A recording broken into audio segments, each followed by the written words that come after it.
তো জুভেনাল কথাটার মানেই হচ্ছে যে এটা বাচ্চাদের একটি রোগ। জুভেনাল ইডিওপ্যাথিক আর্থ্রাইটিসের আরেকটি নাম জুভেনাল রিউমাটয়েড আর্থ্রাইটিস। এর মধ্যে যে 16 বছরের উইদিন 16 ইয়ার্সের যে বাচ্চারা রয়েছে, সেটা বয় গার্ল উভয়ের ক্ষেত্রেই হতে পারে।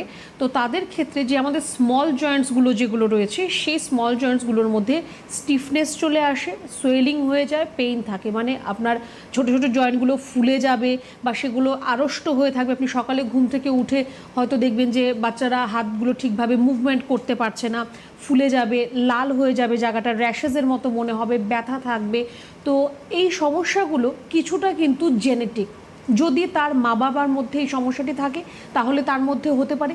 ইডিওপ্যাথিক মানে কিছুটা আমাদের এনভায়রনমেন্টের জন্য এই সমস্যাটি আসতে পারে, কারণ এখন আমাদের যেরকম এনভায়রনমেন্ট রয়েছে বা যেরকম আমাদের খাদ্যাভ্যাস রয়েছে, তার মধ্যে প্রচুর অ্যাডোলসেন্স তার মধ্যে রয়েছে। এর থেকেও কিন্তু অনেক ধরনের রোগ আমাদের মধ্যে আসতে পারে।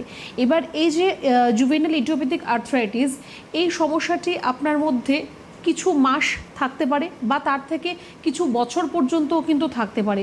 খুব একদম কম বয়সে যেহেতু এই সমস্যাটি দেখা দিচ্ছে, এবার আমরা প্রত্যেকেই জানি যে আর্থ্রাইটিস হলে সেটা কতটা আপনার মানে ব্যথা হতে পারে,